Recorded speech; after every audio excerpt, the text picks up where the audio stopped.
लेकिन ऐसा राजद और कांग्रेस ने नहीं किया। अतः इस पर पार्टी समीक्षा करेगी और समीक्षा के उपरांत जो जेएमएम के हित में होगा और साथ ही जो झारखंडियों के हित में होगा उसके अनुसार फैसला लिया जाएगा। मंत्री सोनू ने आगे कहा कि 2015 के विधानसभा चुनाव बिहार में जेएमएम ने आरजेडी और कांग्रेस को मदद करने के ख्याल से मैदान में उतरा था और 2015 के बिहार विधानसभा चुनाव में जेएमएम ने आरजेडी को खूब सपोर्ट किया बिहार विधानसभा चुनाव में।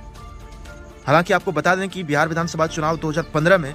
जेएमएम कुल 21 सीटों पर चुनाव लड़ा और 21 में से 21 सीट हार गए, एक भी सीट नहीं निकाल पाए। शायद यही वजह रहा कि 2020 के बिहार विधानसभा चुनाव में जेएमएम को मात्र 3 सीट ऑफर किया गया और बाद में फाइनली वो भी सीट उनके हाथ से छीन गया और तीनों सीट राजद, जदयू और कांग्रेस में बंट गया। मंत्री सोनू ने इसका भी पीड़ा जताया कि पहले 3 सीट का ऑफर भी किया और बाद में वो 3 सीट भी नहीं दिया। 2020 में राष्ट्रीय जनता दल और कांग्रेस के गठबंधन ने 3 सीटों का आश्वासन हम लोगों को दिया था, जो आखिरी समय में वह 3 सीटें इन लोगों ने राष्ट्रीय जनता दल, कांग्रेस और जदयू ने एक एक करके बांट ली और झारखंड मुक्ति मोर्चा को धोखा मिला। फिर मंत्री सोनू ने आगे कहा कि जब झारखंड में 2019 में झारखंड विधानसभा चुनाव हुआ तब सत्यानंद भोक्ता एकमात्र कैंडिडेट आरजेडी से जीतकर आया और उन्हें हेमंत सोरेन के सरकार में 5 साल के लिए मंत्री पद ऑफर किया गया और 5 साल तक सत्यानंद भोक्ता मंत्री रहे। मंत्री सोनू ने कहा सिर्फ एक कैंडिडेट जीतने के बाद भी हम लोगों ने आरजेडी के कैंडिडेट को मंत्री बना दिया और 5 साल तक मंत्री पद उनका बरकरार रखा और इस तरह से गठबंधन धर्म का पालन पूरी निष्ठा के साथ किया।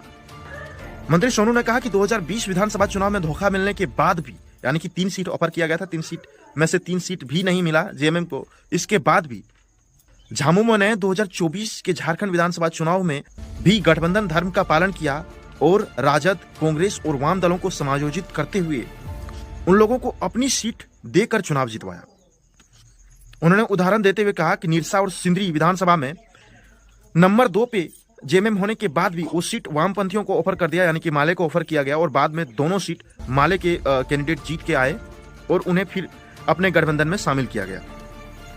और बाद में जब मंत्रालय बनाने की बात आई, सरकार बनाने की बात आई, तब राजद से मात्र 4 कैंडिडेट होने के बाद भी, यानी कि 4 सीट जीत जाने के बाद भी 1 सीट से संजय यादव को मंत्री बनाया गया और गठबंधन धर्म का पालन किया गया। मंत्री सोनू ने आगे कहा कि इसके बदले में हमें क्या मिला, 2025 के बिहार विधानसभा चुनाव में सिर्फ धोखा मिला और इसके अलावा कुछ नहीं मिला और यह धोखा झारखंडी भावनाओं को आहत करने वाला है। झारखंडी इस धोखा को कभी भूलेगा नहीं, जेएमएम इस धोखा को कभी भूलेगा नहीं।